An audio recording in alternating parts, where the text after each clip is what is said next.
Graça e paz. Uma verdade do Evangelho e essencial é a divindade de Cristo.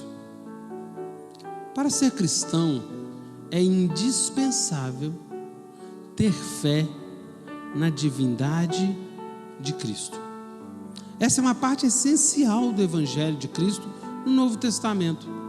Mesmo assim, em todos os séculos, a igreja tem sido obrigada a lidar com pessoas que alegam serem cristãs e, ao mesmo tempo, negam ou distorcem a divindade de Cristo Jesus. Na história da igreja, houve 4 séculos durante os quais a confissão da divindade de Cristo foi uma questão crucial, polêmica dentro da igreja. Foram séculos 4, 5, século 19 e século 20. Visto estarmos vivendo num século em que as heresias estão assaltando a igreja, é urgente que a confissão da divindade de Cristo seja um ponto a ser resguardado pela igreja. No Concílio de Nicéia, no ano 325 depois de Cristo, a igreja, em oposição à heresia ariana, declarou que Jesus é gerado e não criado, e que sua natureza divina é da mesma essência homoousios que a do Pai. Essa afirmação declarou que a segunda pessoa da Trindade é uma em essência com Deus, o Pai.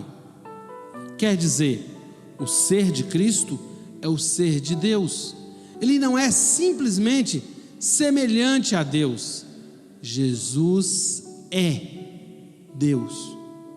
A confissão da divindade de Cristo é extraída do testemunho multiforme das Escrituras. Como o Verbo encarnado, Cristo é revelado como sendo não só pré-existente em relação à criação, mas também eterno. A Bíblia diz que Ele estava no princípio com Deus e também que Ele é Deus. O fato de Ele estar com Deus exige uma distinção pessoal dentro da deidade. O fato de ser Deus exige sua inclusão na deidade. Em outros textos, o Novo Testamento atribui a Jesus termos e títulos claramente divinos. Deus concedeu-lhe o preeminente título divino de Senhor. Como Filho do homem, Jesus reivindica ser o Senhor do sábado, ter autoridade para perdoar pecados. Ele é chamado por Tiago, no capítulo 2, verso 1, de o Senhor da glória, e recebeu a adoração de bom grado. Quando Tomé faz a sua confissão, Tomé diz: Senhor meu e Deus meu. Paulo declara que a plenitude da divindade habita corporalmente em Cristo Jesus, Colossenses 1,19, e que Jesus é superior aos anjos.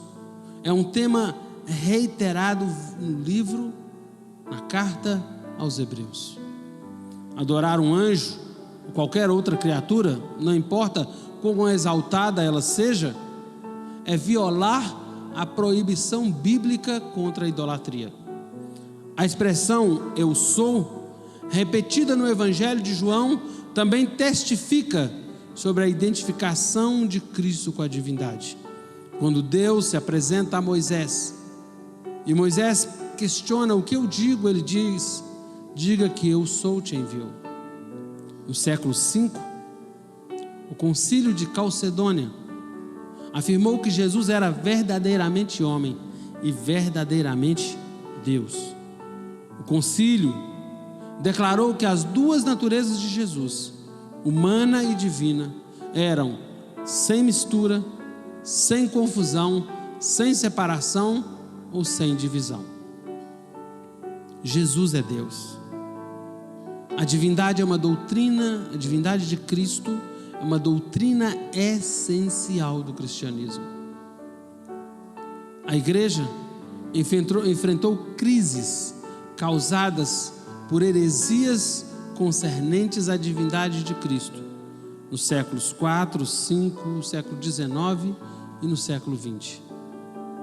O Concílio de Nicéia afirmou que a divindade de Cristo é fato, declarando que ele é da mesma substância ou essência com o Pai, que o Pai, e que ele não era um ser criado.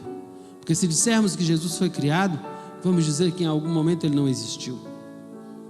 E como Deus, Jesus é eterno. O Novo Testamento afirma, claro e reiteradas vezes, a divindade de Cristo. O Concílio de Calcedônia, em 451, declarou que Jesus era verdadeiramente Deus. E isso é importante. João, na sua carta, ele diz: e sabemos que o Filho de Deus nos é vindo e nos tem dado entendimento para saber que estamos no verdadeiro Jesus Cristo. Este é o verdadeiro Deus e a vida eterna. Que Jesus seja, de maneira prática, o Deus da sua vida, da sua história, da sua casa. Que o Senhor te abençoe. Que o Senhor reine soberanamente sobre a sua vida, em nome de Jesus.